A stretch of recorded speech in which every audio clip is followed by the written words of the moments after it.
दोस्तों नमस्कार, कैसे हैं आप सभी लोग। देश की राजधानी दिल्ली में एक बार फिर से बड़ी गैंग वॉर हुई है और जो गैंगस्टर बहुत दिनों से खामोश बैठा था, शांत बैठा था, वो गैंगस्टर अब अपने पंख फैला रहा है और लगातार एक के बाद एक देश की राजधानी दिल्ली में गैंग वॉर को अंजाम दिया जा रहा है उस गैंग की तरफ से। और एक बार फिर से देश की राजधानी दिल्ली में अब ताबड़तोड़ एक रेस्टोरेंट में घुसकर 10 से 15 गोलियां विरोधी गैंग के बदमाश को मारी गई हैं, जिसकी मौके पर मौत हो गई। जिस गैंगस्टर की हम बात कर रहे हैं उस गैंगस्टर और उसके गैंग का नाम है NB गैंग, जिसे नीरज भवाना गैंग कहा जाता है। नीरज भवाना जिसे दिल्ली का दाऊद भी मीडिया रिपोर्ट पे कहा जाता है और जो इस वक्त दिल्ली के तिहाड़ जेल में बंद है, उसी नीरज भवाना गैंग ने एक बार फिर से देश की राजधानी दिल्ली में कोहराम मचाया हुआ भाई साहब। और नीरज भवाना दरअसल है तो जेल में, लेकिन उसके गैंग के कुछ लोग हैं जिसमें हम देखें नवीन बाली, जो फ़िलहाल वो भी जेल में बताया जाता है, लेकिन हिमांशु भाऊ, आपको याद होगा मैंने कई बार वीडियो में उसका नाम लिया है और कई बार उसको लेकर वीडियो बनाया है। तो हिमांशु भाऊ ने एक बार फिर से नीरज भवाना के आदेश पर देश की राजधानी दिल्ली में एक गैंगस्टर को गोलियों से भूना है और उस गैंगस्टर को इसलिए मारा गया है क्योंकि आपको याद होगा, अगर आप हमें शुरू से देख रहे हैं तो हमने एक वीडियो बनाया था। नीरज भवाना का एक भाई था छोटा, जिसका नाम था शक्ति दादा। शक्ति दादा की आज से कुछ साल पहले गोली मारकर उसी के गांव में उस वक्त हत्या कर दी गई थी, जब वो अपने गांव के एक पार्क नुमा जगह है वहां पर वॉलीबॉल खेल रहा था। तभी विरोधी गैंग के बदमाश आते हैं और शक्ति दादा, जो नीरज भवाना का छोटा भाई था, उसे मारकर उसे वहाँ पर उसकी हत्या कर दी गई थी। और खबरें तो ये भी आई थी कि नीरज भवाना शक्ति दादा की याद में आज भी जेल में रोता है। तो इस तरह की बातें मीडिया रिपोर्ट में निकल कर सामने आती हैं। इन सब में नहीं जाएंगे हम। पहली बात तो आपसे बताएंगे कि अगर आपने शक्ति दादा के बारे में नहीं जाना है अब तक, शक्ति दादा कौन था, तो मैंने शॉर्ट वीडियो और लॉन्ग वीडियो शक्ति दादा के बारे में पूरी कहानी बता रखी है। उसका लिंक मैं इस वीडियो के डिस्क्रिप्शन में डाल दूँगा, ऊपर आई बटन में भी डाल दूँगा। लेकिन आज की जो मेन खबर है, जिस गैंग वॉर के बारे में हम आपसे बात करने जा रहे हैं, सबसे पहले उस गैंग वॉर के बारे में चर्चा करते हैं, फिर आगे की एक एक बातें बहुत ही आपसे विस्तार से बताने की कोशिश करेंगे दोस्तों। तो ये वीडियो थोड़ा सा लंबा हो सकता है क्योंकि बहुत ही डिटेल्ड वीडियो मैं बनाने जा रहा हूँ और हमारे जो दर्शक हैं वो यहाँ से सेटिस्फाई हो सकते हैं। उन लोगों का कुछ नहीं हो सकता है जो लोग हमेशा हर खबर फर्जी कहते हैं, तो उन लोगों को मैं किनारे रख रहा हूँ। वो लोग जो मेरे भाई हैं, मेरे दोस्त हैं, जो मुझे देखते हैं, मुझे समर्थन करते हैं, उनका दिल से आभार, उनके लिए मैं वीडियो बना रहा हूं। तो आइए बिना देर करते हुए इस वीडियो की शुरुआत करते हैं और इस गैंग वॉर की पूरी कहानी आपको दोस्तों बताते हैं, जो आप पूरा ही वीडियो देखिएगा, ध्यान सुनिएगा। तो एक बार फिर से वीडियो शुरू करने से पहले आप सभी को नमस्कार करते हैं। मेरा नाम है देवनाथ पांडे और आप BDF न्यूज़ देख रहे हैं अपना चैनल। देखिए दोस्तों, जिस खबर की मैं बात कर रहा हूँ, दिल्ली के रजौरी गार्डन इलाके में कल रात शूट आउट हुई। इसकी जिम्मेदारी हरियाणा के गैंगस्टर हिमांशु भाऊ ने ली। रात हुए शूटआउट के बाद पुर्तगाल में हिमांशु भाऊ जो बैठा अपने इंस्टाग्राम अकाउंट पर पोस्ट करता है और इस हमले की जिम्मेदारी लेते हुए इसे अपने भाई शक्ति दादा की हत्या का बदला बताता है। साथ ही धमकी भी देता है कि शक्ति भाई की हत्या में शामिल और लोगों को बख्शा नहीं जाएगा। हिमांशु भाऊ ने अपने पोस्ट में पूरा लिखा है कि आज रजौरी गार्डन में जो हत्या हुई है उसकी जिम्मेदारी मैं यानी हिमांशु भाऊ और मेरा भाई नवीन बाली लेते हैं। हमारे भाई शक्ति दादा की हत्या में इसका हाथ था और उसी का बदला आज पूरा हुआ है और जो भी बाकी लोग बचे हैं सबका नंबर आने वाला है। इस सोशल मीडिया पोस्ट से ये तय है कि हत्या दरअसल गैंग वॉर का ही नतीजा था। साथ ही दिल्ली और आसपास के कई सनसनीखेज कांड कर चुका हिमांशु भाऊ दिल्ली पुलिस को चुनौती दे रहा है। इससे पहले भी हमने देखे 9:30 बजे के आसपास हमलावरों ने रजौरी गार्डन के उस बर्गर किंग आउटलेट में घुसकर ताबड़तोड़ फायरिंग की और वहीं पे इस व्यक्ति की जान ली गई। पुलिस के जो सूत्र हैं उनके मुताबिक कम से कम 10 से 15 गोलियां मारी गई हैं।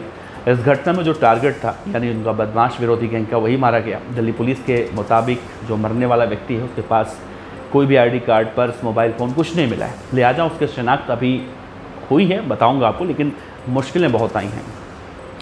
अब देखिए, बर्गर किंग आउटलेट में जो तमाम CCTV कैमरे लगे हुए हैं वो खंगाले जा रहे हैं क्योंकि पूरा जो घटना वारदात हुआ है वो CCTV में कैद हुआ है। जिस वक्त ये हादसा हुआ भीड़ भाड़ उस समय ज़्यादा थी, लिहाजा उस वक्त जितने लोग मौजूद थे, पुलिस सब उस घटना की सिलसिलेवार जानकारी लेने के लिए स्टाफ और कस्टमर या आसपास के जितने भी लोग चश्मदीद थे उनके स्टेटमेंट रिकॉर्ड कर रही है। दिल्ली पुलिस के डीसीपी एक हैं विचित्रवीर, उन्होंने कहा है कि पुलिस को जो घटना की सूचना है करीब 9:45 के आसपास मिली, जिसके बाद लोकल थाने की पुलिस पहले घटनास्थल पर पहुंची। उसके बाद फॉरेंसिक टीम भी तुरंत ही घटनास्थल के लिए रवाना हुई पहुंची और कुछ सबूत एविडेंस इकट्ठा हुए हैं। इस मामले में फ़िलहाल पुलिस ने 302 यानी हत्या का मुकदमा तो दर्ज कर लिया है। अब देखिए, अलग अलग टीमें बनाकर आरोपियों की तलाश पुलिस लगातार कर रही है। साथ ही आरोपियों की शिनाख्त और लोकेशन भी ट्रेस करने के लिए इलाकों की सीसीटीवी फुटेज भी लगातार खंगाली जा रही है।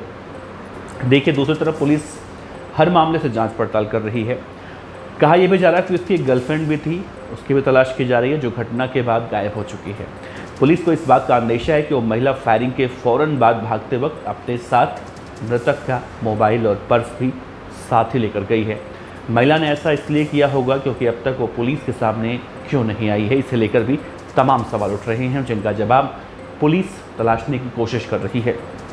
पुलिस इस बात की भी जांच पड़ताल कर रही है कि शूटर्स को अपने टारगेट की जानकारी कैसे मिली, उन्हें टिप देने वाला कौन था, उन्हें शूट आउट के पीछे कहीं इसी महिला का रोल तो नहीं है जो भागी है।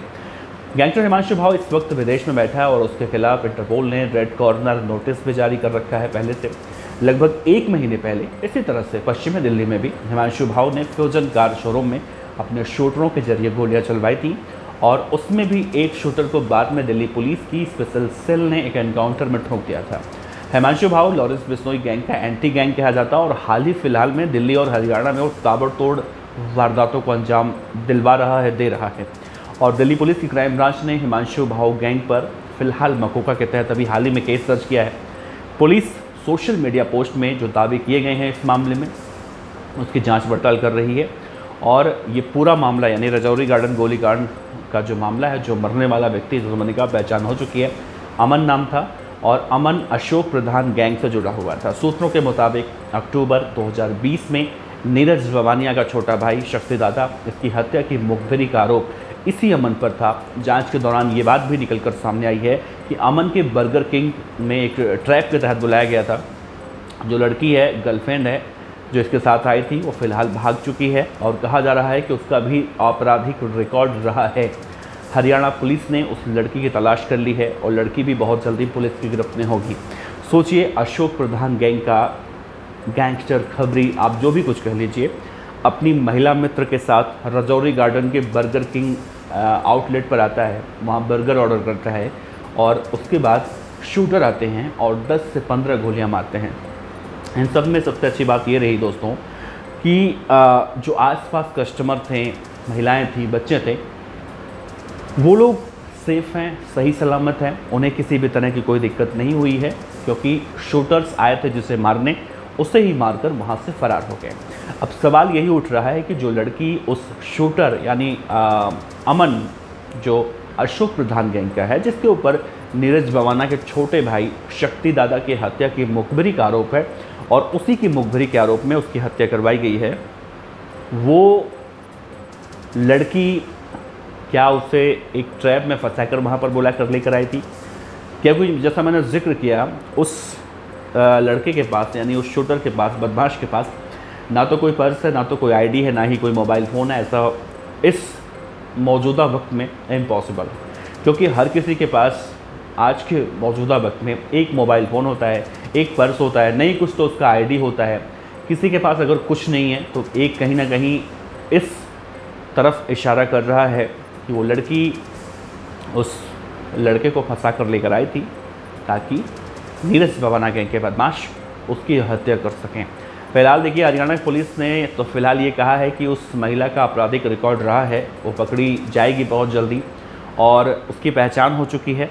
लेकिन अब इस पूरे मामले में देखिए, शक्ति दादा की हत्या 2020 में हुई थी, 2020 से अब 24 देखें तो अच्छा खासा वक्त गुजर चुका है और इतने सालों के बाद बदले की बात करना कहीं ना कहीं इशारा करता है कि नीरज बवाना गैंग भी अब लॉरेंस बिश्नोई, अशोक प्रधान या फिर अपने एंटी गैंग से बदले की खातिर एक्टिव हो चुका है, जो ना सिर्फ दिल्ली पुलिस बल्कि आसपास के राज्यों के लिए किसी बड़ी चुनौती से कम नहीं है। अभी तक पुलिस सिर्फ लॉरेंस बिश्नोई गैंग के बदमाशों से परेशान थी, लेकिन अब नीरज भवाना ने जिस तरह से एंट्री मारी है और हिमांशु भाऊ ताबड़तोड़ एक के बाद एक इस तरह की घटनाओं को दोस्तों अंजाम दे रहा है, वो कहीं ना कहीं पुलिस के लिए बहुत बड़ा चैलेंज साबित होता दिखाई दे रहा है। तो दोस्तों इस वीडियो को लेकर आपका क्या कहना है, इस खबर को लेकर आपका क्या कहना है? क्या हिमांशु भाऊ कभी पकड़ा जाएगा? क्योंकि हिमांशु भाऊ को लेकर जब मैं खबरें बताता हूँ आप लोगों से भाई, मैं खुद शॉक्ड रह जाता हूँ कि भाई एक इतना छोटा लड़का, अगर देखें हम लोग अगर देखें तो हमारी उम्र जब हिमांशु भाऊ की उम्र के आसपास होगी तो हम और आप स्कूल कॉलेज में होंगे, स्कूल से तो निकल आए थे, या फिर नौकरी के लिए जद्दोजहद कर रहे होंगे, क्योंकि हिमांशु भाऊ की एग्जैक्ट उम्र अभी पता नहीं है, लेकिन कहा जाता है 24 से 25 साल का लड़का है। इस उम्र में उसने न सिर्फ दिल्ली पुलिस बल्कि हरियाणा पुलिस, राजस्थान पुलिस, आसपास के सभी राज्यों की पुलिस को इसने चुनौतियां दे रखी हैं। और नीरज भवाना गैंग को हम देखें तो आज के मौजूदा वक्त में यही ऑपरेट कर रहा है।